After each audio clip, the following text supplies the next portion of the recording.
Good evening, everyone. My name is Glory Enyinnaya. I'm the lead consultant of Kleos Africa, and today we'll be speaking about securing equity financing. Thank you all for joining in for this webinar.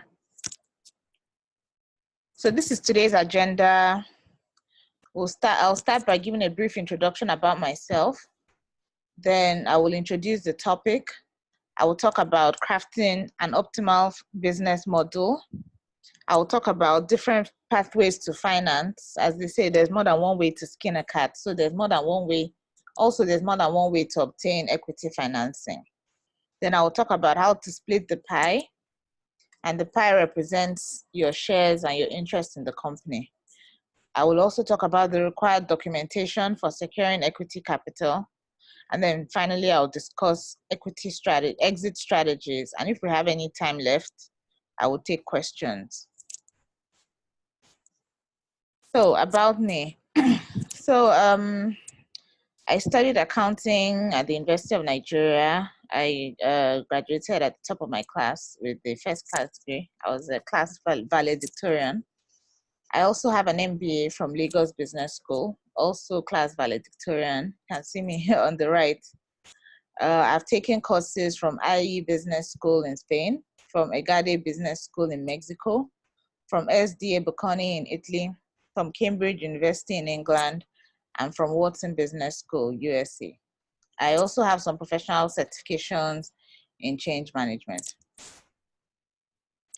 Then in terms of experience, I started my career as an investment banker in FBN Capital.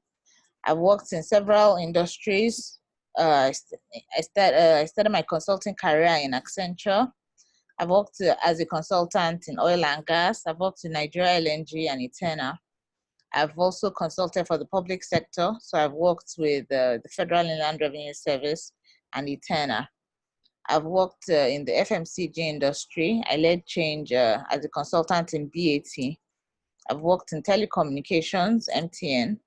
And finally, I've consulted in the banking industry for Access Bank and Union Bank. I'm a fellow of the Institute of Management Consultants in Nigeria.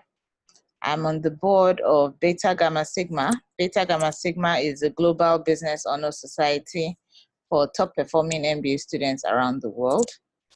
I'm also on the board of the Association of Change Management Practitioners in Nigeria, as well as Dominican College.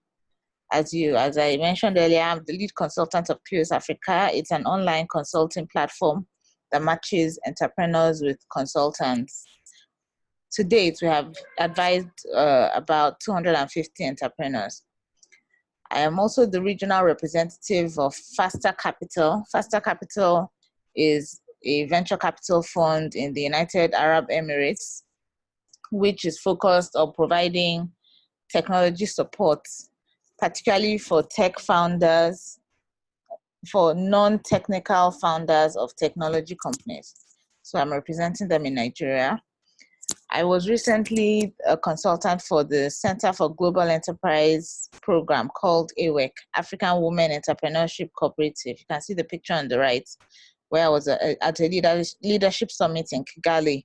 I trained, mentored, and consulted for over 200 female entrepreneurs across Africa. In addition, I'm a speaker. I speak at global conferences. I'm a facilitator. I facilitate sessions in strategy and entrepreneurship at Lagos Business School and at Regenesis Business School. And I'm an author. I've written book chapters for reputable publishers such as Wiley and Routledge. So that's it about me. Let's go into equity financing now. Whenever you think about raising capital, a number of questions often come to mind. So first of all, okay, is my business model strong enough, and is it sustainable? I like to say that business without a business model is just busyness. So you're just being busy, and you're not really going to be very profitable or sustainable in the long run. So any investor is going to want to know, okay, how sustainable is this business model? You also need to know how much capital you need. You need to know how to estimate when you're going to run out of cash or when you reach positive cash flow. Reaching positive cash flow is also called reaching break-even point. And typically when raising equity financing, some people provide for a window between 12 to 36 months, just to ensure that they don't run out of cash before the next financing round. You also want to know what are the available sources of capital. So of course, I'm sure you know that you can have debt capital, you can have equity capital, you can have different types of capital, sources of capital, which we will discuss further in the webinar. Then you probably also want to know what financial analysis do you need for fundraising. So naturally, you know, you need to crunch the numbers in order to ensure that the deal is a viable one. You also want to know, okay, what information do investors typically require? What would they want from me before they decide to invest in my company? And then finally, when you succeed, how can you extract the financial value from your business? So we're going to touch on a number of these topics in this webinar. So the first thing we're going to talk about is crafting the optimal business model. Now, a business model is something that lots of people talk about, but very few people actually can put a finger on what it is. But essentially, a business model just talks about how are you going to make money. Like I mentioned earlier, if you just keep running a business and your business model is not sustainable, you find out that you're just being busy. It's busyness and you're not making any money.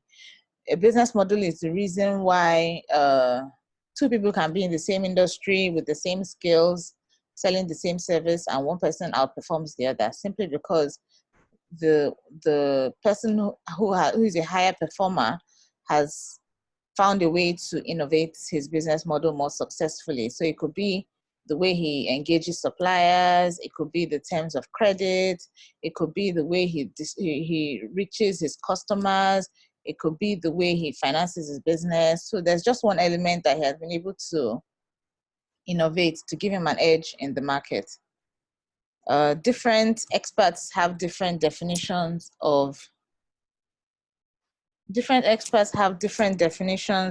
a business model.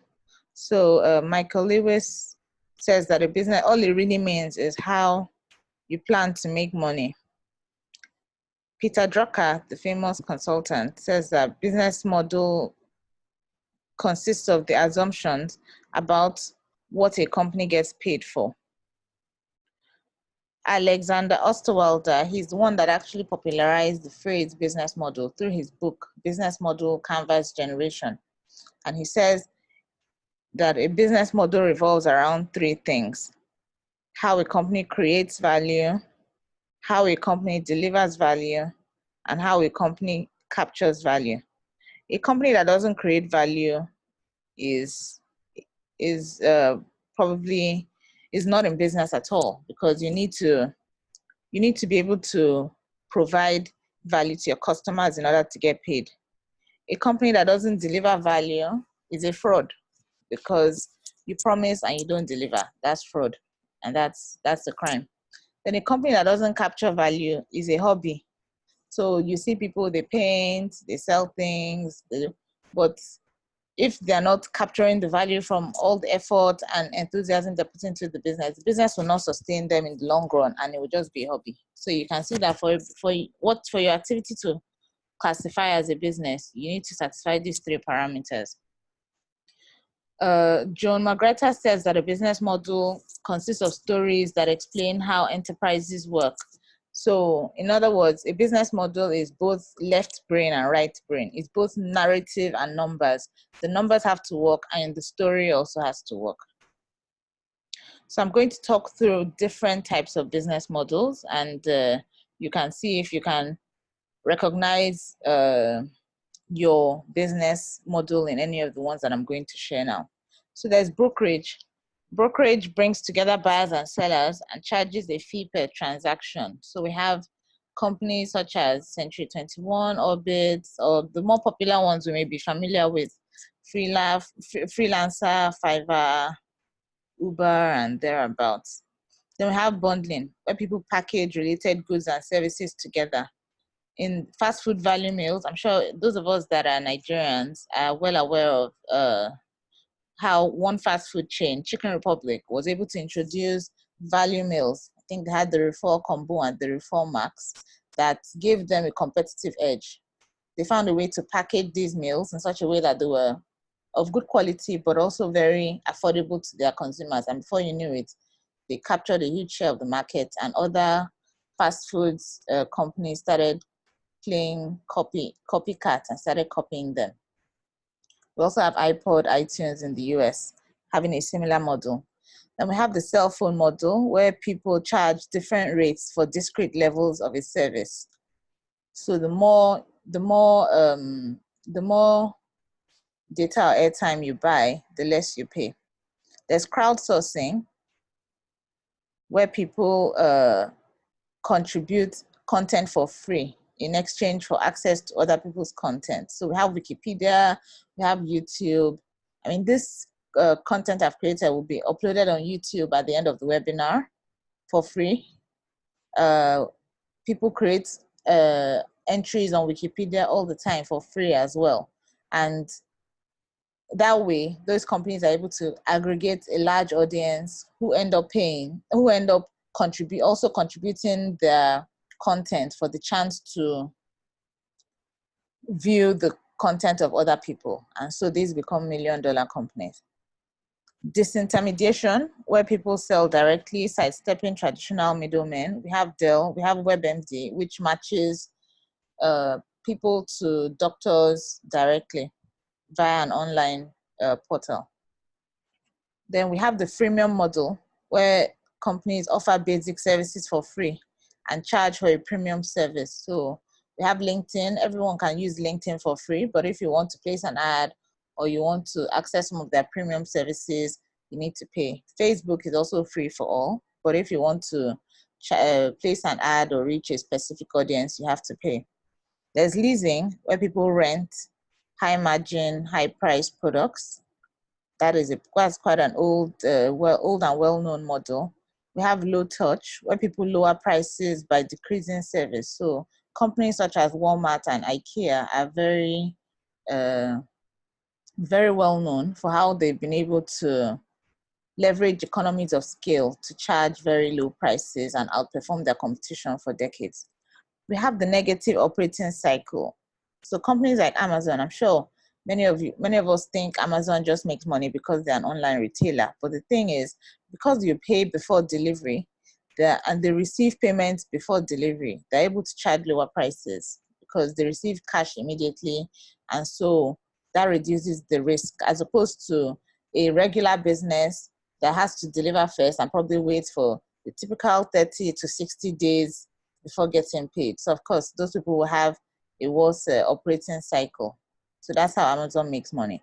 There's the razor blades model, where people offer a high margin razor below cost in order to increase volume sales of the low margin razor blades. Printers and ink, or when MTN and Airtel and all the telecoms companies first came into Nigeria, they offered this, they gave some phones for free. Phones are expensive, but they gave phones for free, knowing that when you get attached to the phone and you start using it, you have to keep on buying airtime, and they knew they will make money from there. Some people spin that model on its head and have the reverse razor blades. So they offer the low margin item below cost to encourage sales of the high margin companion product. So Kindle books are sold for free or at very low cost for like $1 or 99 cents. But of course, you have to buy a Kindle and ship it over, which is a high margin product. You have the reverse auction, where it's an online auction where people set a price and then have participants bid as the price drops. So we have companies like Elance doing this. We have the pay-as-you-go model, where people charge for actual metered usage. So like electricity companies, naturally, you know that you have to pay as you use the service. There's standardization, where people standardize a previously personalized service to lower costs, such as Minute Clinic. There's the subscription. Everybody is very familiar with. I'm sure almost everybody knows Netflix. So you pay very small amount, $7 per month, and then you have access to as many movies as you want. So how they make their money is that regardless of, some months you pay and some months you don't use the service, but they charge you anyway. So you find out in the long run they are gaining because you end up paying much more than you actually use. Then user communities, where people grant members access to a network and charge them both membership fees and advertising. So those are some of the forms of business, different business models. All of them are viable depending on how creative you are in deploying it in your industry. It is also important that you know how to tell your story succinctly in a way that you're able to engage investors. So that's it for business models. Now we're going to dive into different pathways to finance. As a rule, entrepreneurs aren't always extremely materialistic people. So they don't want money for the sake of money, but they know, because I mean, either they start a business for a social cause or for impact of out of passion or thereabouts. But whether you're a social entrepreneur, an impact entrepreneur, a capitalist, many entrepreneurs know that there are three main rules in business. Rule number one, don't run out of cash. Rule number two, don't run out of cash. And rule number three, reference rule number one and rule number two. So regardless of how well your business is doing, if you don't have enough funds, your growth is going to be limited. But many startups struggle to get funding because they don't have enough of a track record. So in this section, we'll look at different ways that businesses can raise money with a special focus on angel investors and venture capital. So the first pathway is called bootstrapping, or otherwise known as funded by yourself. Many people start out this way. So for instance, as many of us know, Mark Zuckerberg and Edward Severin started Facebook in 2004 with their own personal funds. The good thing about the self-funding is that it allows you to test your idea and get it to a point that you prove the concept before investors feel comfortable investing. If you just get an investor from day one, most likely you end up diluting a significant amount of your control, because they will say, you had nothing before we came, and if not for us, this business will not exist. But if you're able to come up with funds yourself and invest in the business, then you can take it to a certain level such that you're even in a position to bargain better with investors by telling them, I've done XYZ and I've achieved this traction by myself. The more you do on your own, the less you have to give investors to grow your business. So even though this is a great strategy to start, unless you have deep pockets, self-funding is not usually a long-term strategy. The second pathway are angel investors. Unlike the name angel implies, they're not actually Santa Claus, or they're not philanthropists. They're just high net worth individuals who have money to accumulate a lot of money, and they're looking for how to make profit by investing in promising young companies. So you can pitch to angels via local networks. In Nigeria, we have Lagos Angel Network, LAN. We have Rising Tide. So if you Google, just type in angel investors in Nigeria, you should come up with, or in Lagos, you should come up with a laundry list of potential angel investors that can invest in your business. They can invest anything from a few $1,000s to a few million. And the advantages are they are willing to take more risks because they invest when other people are still shying away from your business, and they have experience. So in addition to giving you money, they can help you with their contacts and their advice.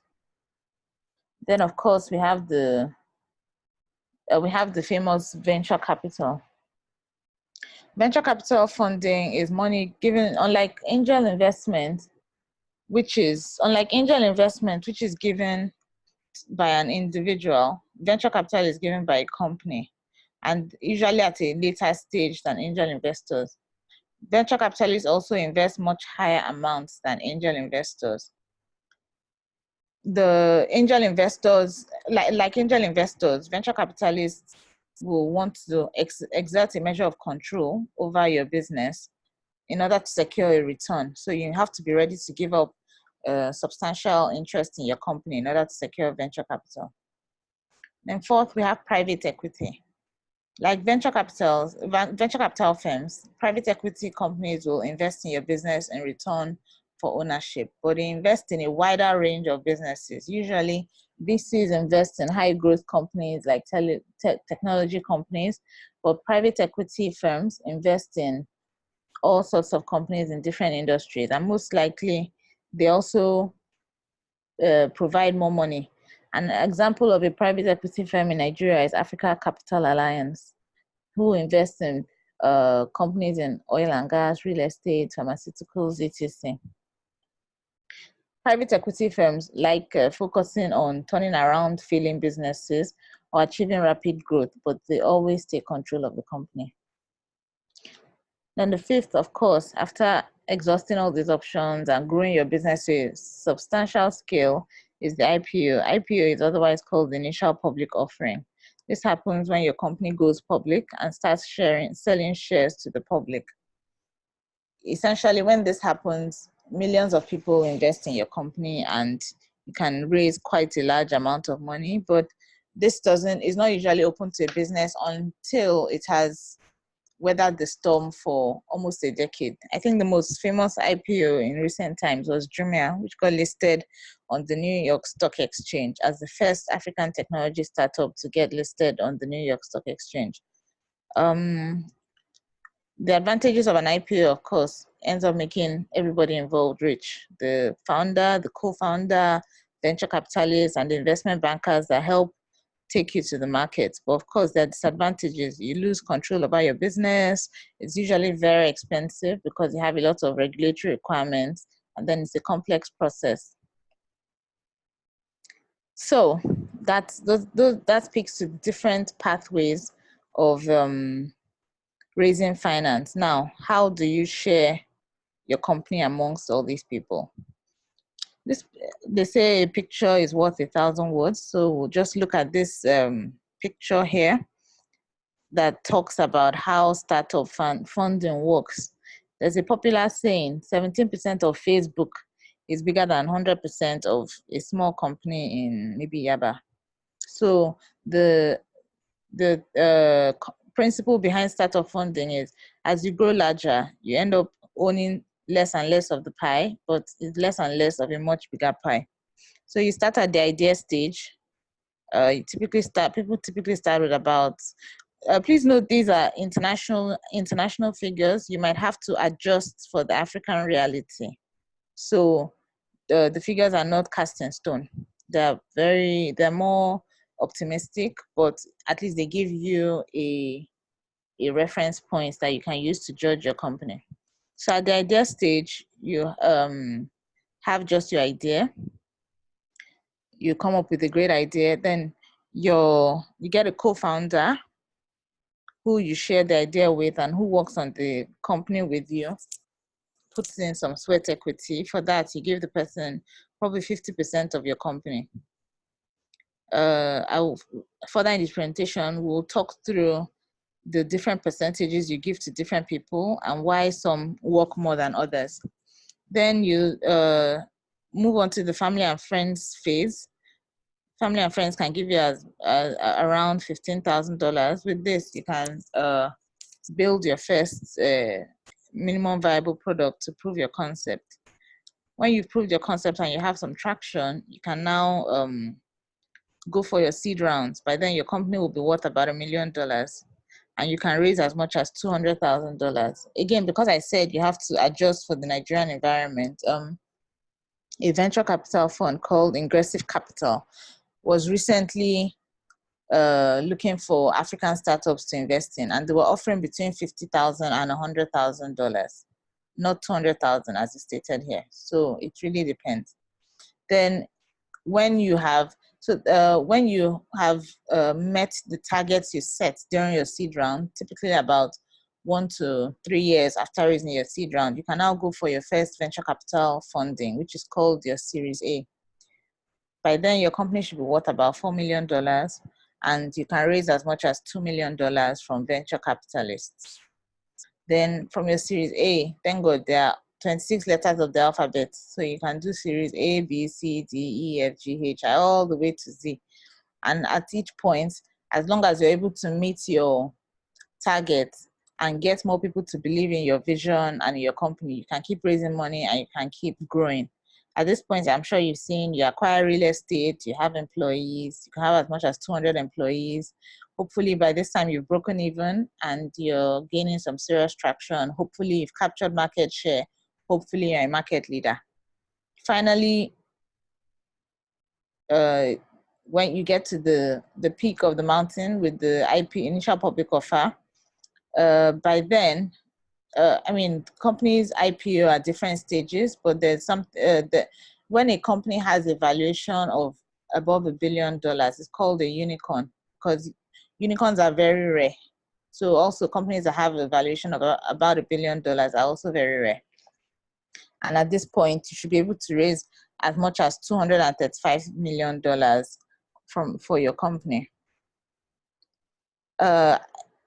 As you can see, different people have different roles to play, which explains their remuneration.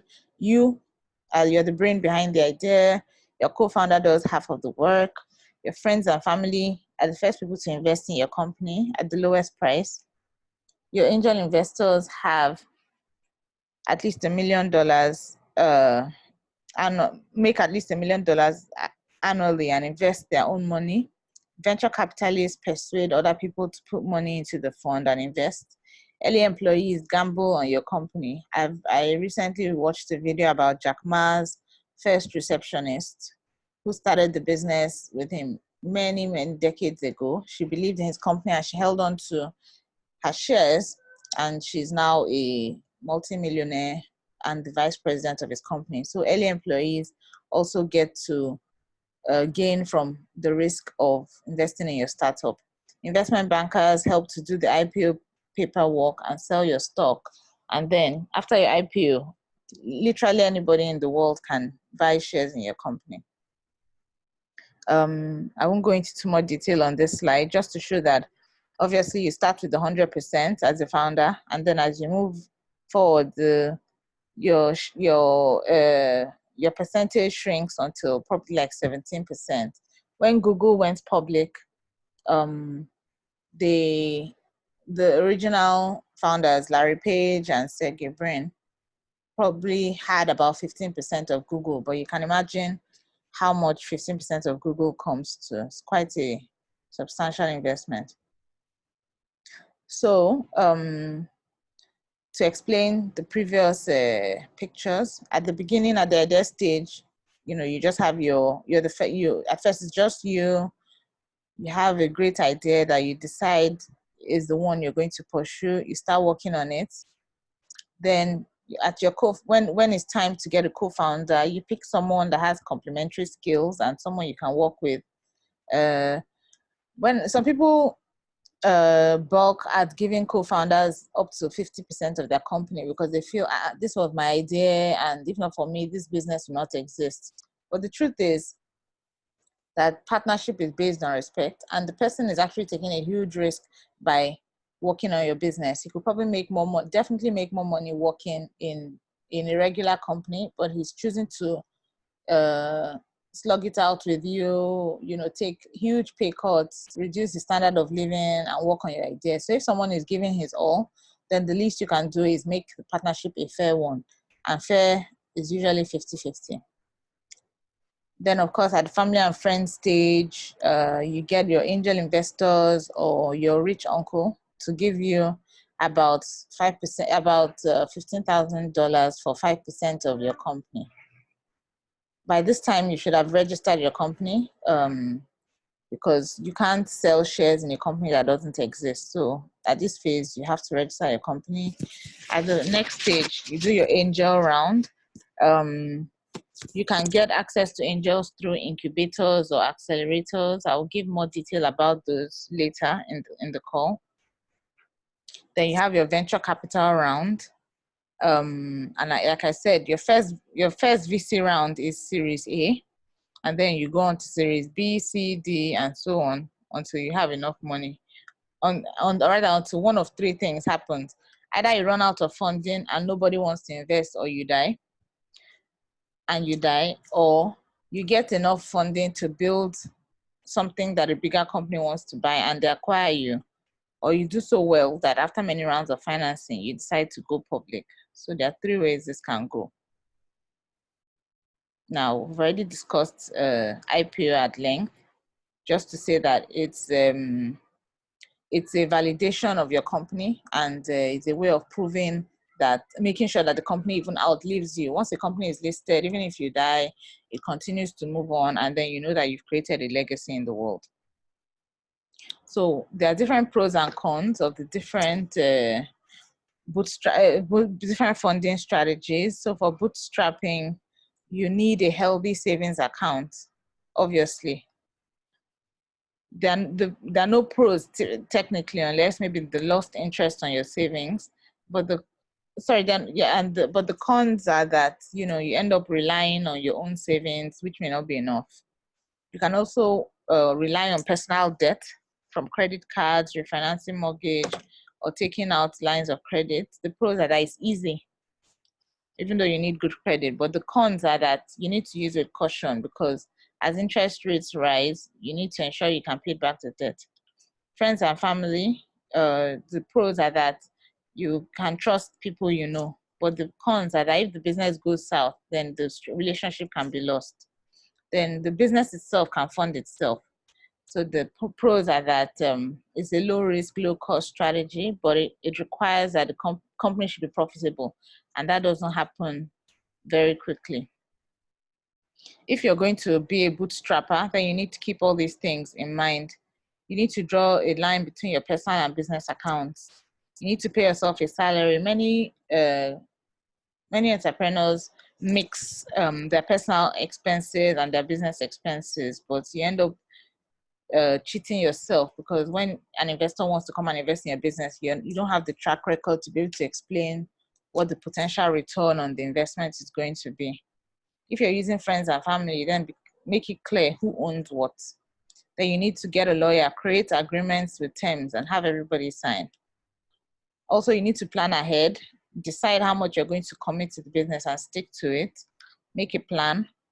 Figure out your break-even point and make sure you have enough funds. This may mean many people hold on to their day jobs, actually, while they're bootstrapping, because the job now becomes a source of funding for the business, and then they grow their business on nights and weekends. This is a time-honored strategy. Many people as varied as the founder of eBay used this method, and he did not raise any capital. He kept on he held on to his day job because his business was a new one, and he needed time for the market to accept it and to gain traction. In retrospect, it turned out to be the right thing, because if he had gone straight into raising capital, the uptake would not have been fast enough, and then the venture capitalists will have cut his funding because he won't have met their targets. So it's very important for you to consider your financing strategy and the type of market you're entering when you're deciding what pathway to take. Then you need to come up with crazy strategies to stretch resources. Instead of getting an office, can you use a virtual office? Can you work out of home? You need to delay investments as long as possible. Maybe you can partner with a programmer to build your website. Instead of investing $1 million or thereabouts in building the website, you can renegotiate payment terms and minimize your inventory. So overall, the benefits of bootstrapping are that you're 100% certain of the ownership resides in you, and you have full control.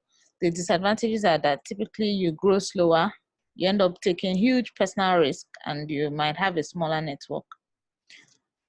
So how about angel investors? What are the pros? So the pros of working with angel investors are that angel investors are usually first movers. They step in before the VCs who don't want to get their fingers burnt. So they adopt a wait and see approach. Angel investors are also usually more flexible with how much they invest, and they have a wide network which you can take advantage of. The cons of angel investors are that they have high expectations. Angels usually look for 10x investment, so they want to gain 10 times what they invested. and you'll be under a lot of pressure to deliver. If you don't deliver, because they are co-owners, they can even remove you as CEO, and you end up losing control of the business. So that's a risk. There's also a limit to how much you can take from an angel investor, as their investments are usually small. So if you decide to go ahead and get an angel investor, these are the things you have to consider. First of all, look locally. In Nigeria, in Lagos, we have the Lagos Angel Network, and so you don't have to go to San Francisco to get an angel investor, because angels invest locally. Look for local business people and high net worth individuals. Network, go to startup competitions, startup events, conferences, and leverage your network. Then in pitching, know what angels are looking for in a deal. Show that there are strong growth prospects, but be realistic so that you don't end up sounding like you don't have a firm grasp of the fundamentals of your business. Show how you think you can make money, and then show the best case as well as the worst case. Show a competent team, and show your exit strategy, because angels are not there forever. In working with angels, there are different styles. So some people are dormant investors, while others are more hands-on. So you need to know how best to work with your angel. You need to get a lawyer to look at your agreement carefully and see how much power you are giving up, and then discuss with them to get an idea of how they plan to be involved.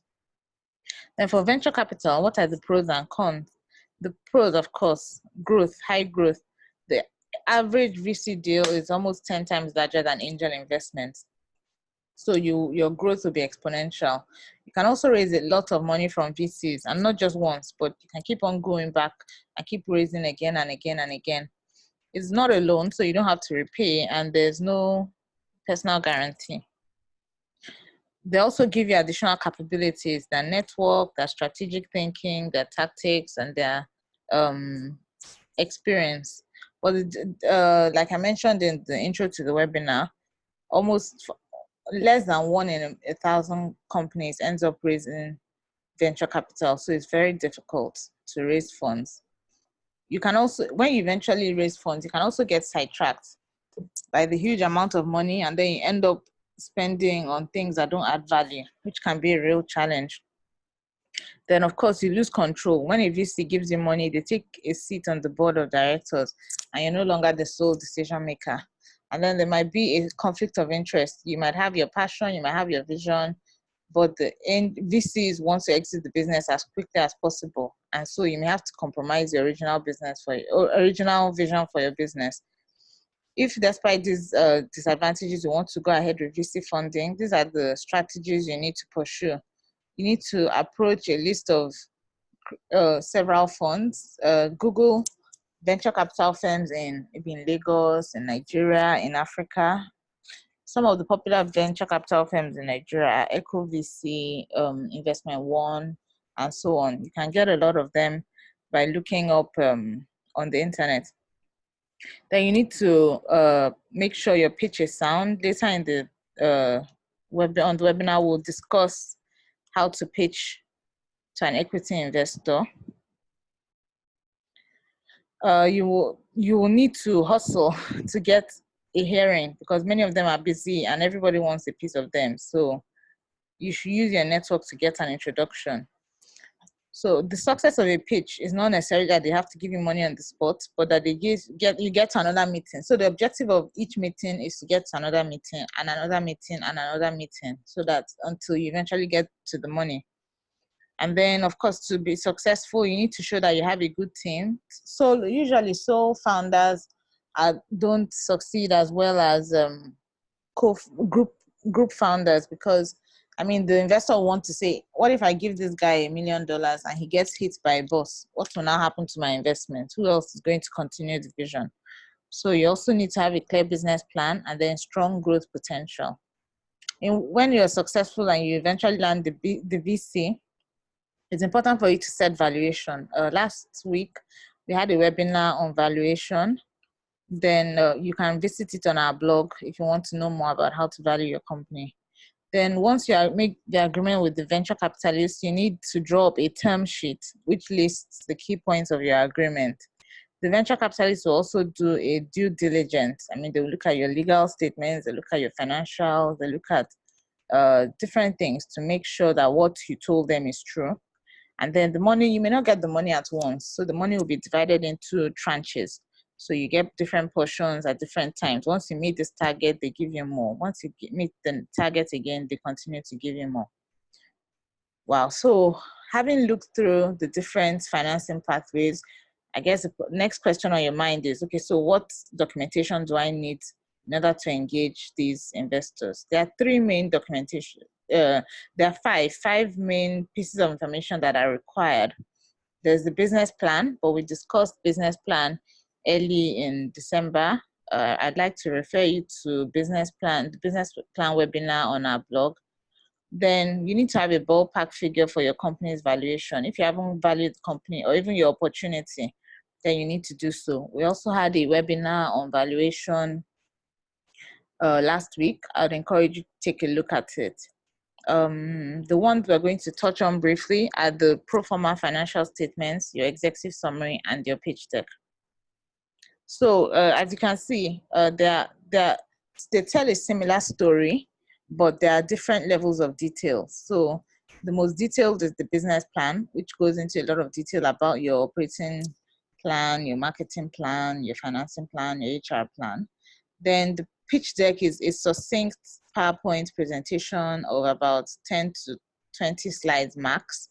It's presented by you during your first meeting with investors, and the objective is to take the conversation to the next stage. So it's just a highlight of your business plan. And then for you to even get the meeting with the investor in the first place, you need to send them an executive summary. So the executive summary is meant to engage investors. You bring them up to speed. You need to be very crisp and highlight key points. Probably it's usually in text and it's 2 to 3 pages. So this is what a typical executive summary has. It should, like I said, it should be like 2 to 3 pages with 6 to 8 paragraphs in a Word document.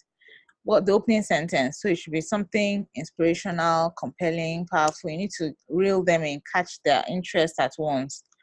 Name dropping is fine. So if you have any famous advisors or customers or board members, you can imagine if Dangote is on your board and you put that on your executive summary, almost any VC will be happy to speak with you. So leverage what you have to get what you want. You talk about the problem you're solving, talk about the solution. Is it software? Is it hardware? Is it service? Is it a combination? Then where do you fit in the value chain or in the distribution network? Who are your partners? Then what's the opportunity? How much is does person stand to make? Of course, the bigger the better, because the VCs are all about the money. Then how fast do you plan to grow? This has to be realistic as well. And then what are the dynamics that are required for growth? What's your competitive advantage? Many people, when they're starting a company, make a mistake by saying, we don't have competitors. It's not true. Even if you're the first person to do that type of business in your part of the world, but definitely there are existing ways of solving that problem. So if you're bringing on maybe a project management software for the first time in your industry, maybe today people are using Excel. Excel is, in that case, Excel is a competition because Excel is cheaper, Excel is more familiar, and people will be saying, if you can use Excel, why do we need to use your software? So you need to talk about your competitive advantage. You also need to talk about your revenue model. What are your metrics? What is your 3 to 5 year forecast? And then your cost. What are the things that drive your costs? You need to talk about your team. Why are you the best person to solve this problem? What are your years of experience in this industry? And what's your background? Then, of course, you need to show them that you can make them a lot of money. They are in it for the money, so you need to show them that upfront. Then, of course, don't forget to ask, how much do you need and what will you use it for? So that's the executive summary. For the pitch deck, this is a PowerPoint slide, the PowerPoint document, like I said, with about 10 to 20 pages. So you look at the pitch deck should talk about the problem. Entrepreneurs are by nature problem solvers. You talk about the value proposition. So you can say, we are Facebook for professionals, we are Uber for this, a short, crisp concept pitch. Then you talk about your target market, your total addressable market. That's total universe of potential people that can buy your service or that can be your customers. Then your serviceable, obtainable market, that's the number of people that you can reach with your sales channel. And then your target market, of all these people that we can reach, what percentage do you think are going to patronize us? Is it 10%? Is it 15%? So that's your target market.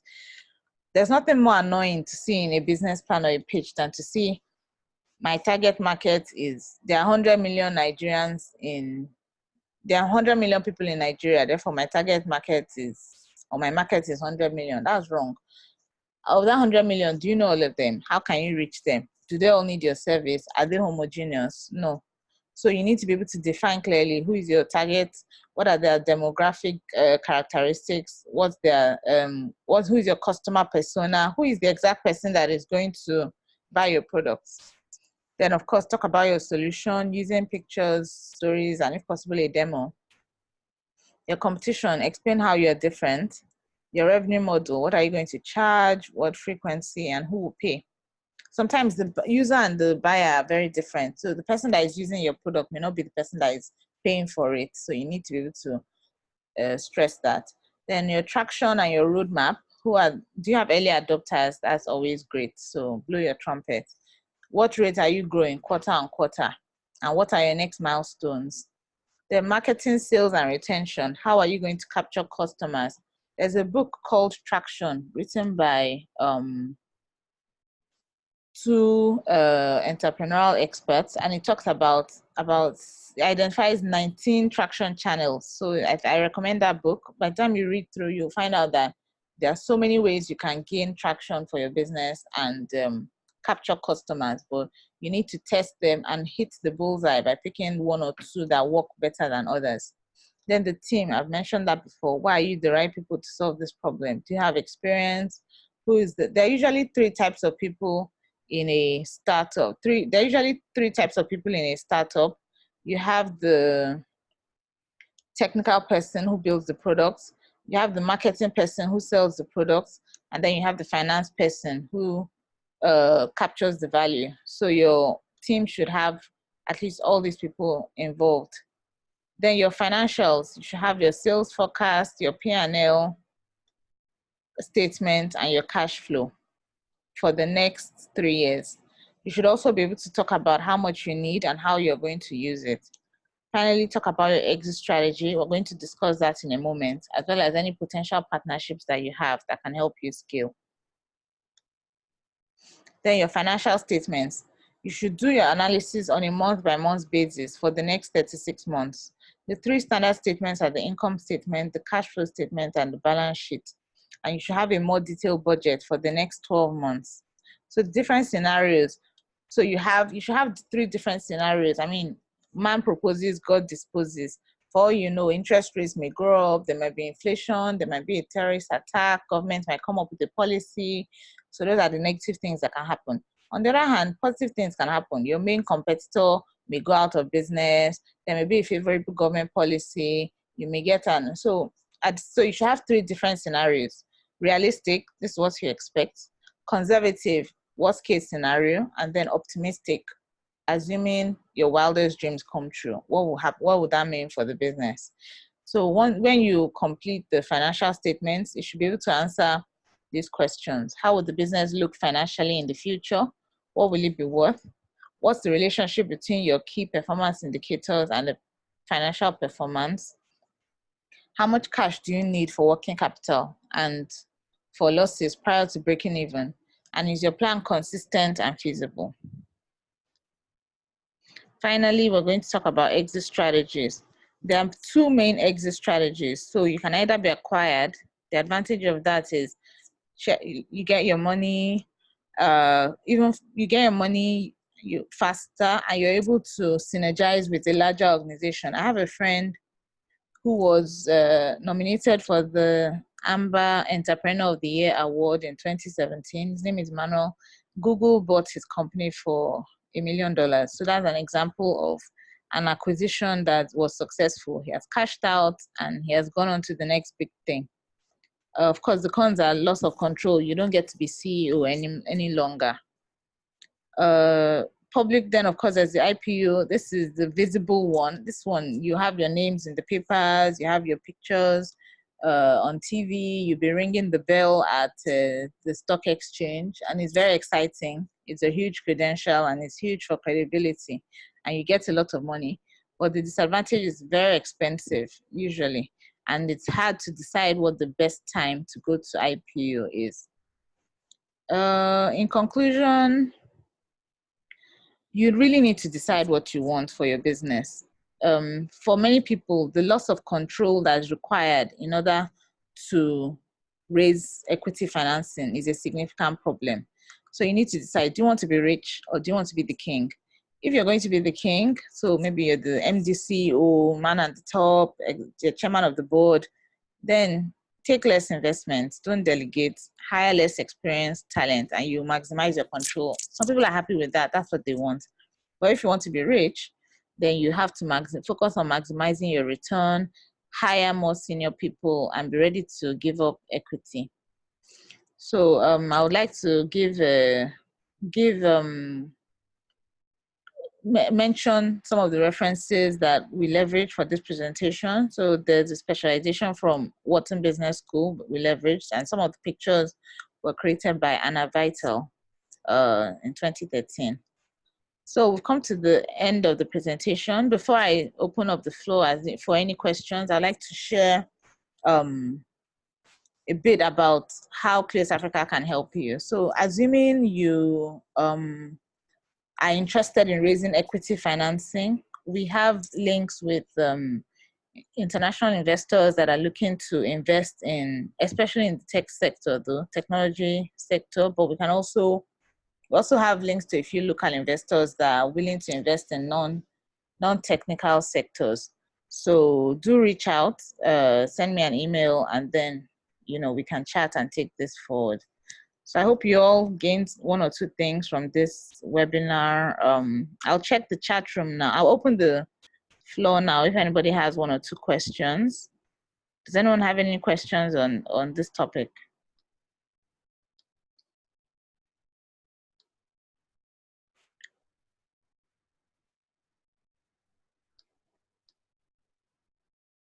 Okay, right. I guess it was quite exhaustive. So if you want to contact me, like I said earlier, you can find me on the Kleos Africa website.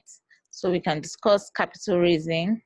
You can take advantage of my consulting services. I do business plans, I do pitches, I do financial statements, and I have tons of consultants that can also help you. And then I also am available to mentor you or discuss your business online from 5 p.m. to 6 p.m. every Monday to Thursday. But you have to book an appointment ahead. Okay, all right. I think we have some feedback on the chat.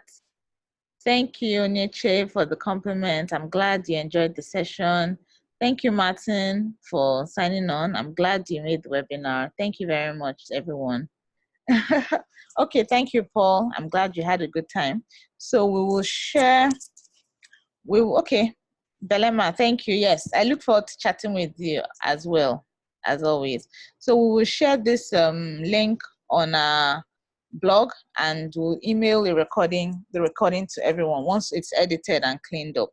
So thanks to everyone that joined, and I hope to see you at our next webinar. Next week, we're going to talk about pitching. We're going to get a communications expert from the Lagos Business School, an award-winning communicator and faculty at Lagos Business School, to discuss how to craft the perfect pitch. So I hope to see you all, and I hope you have a good evening. Thank you very much. All right. All right. Thank you, everyone. Bye. Okay. Let me take this.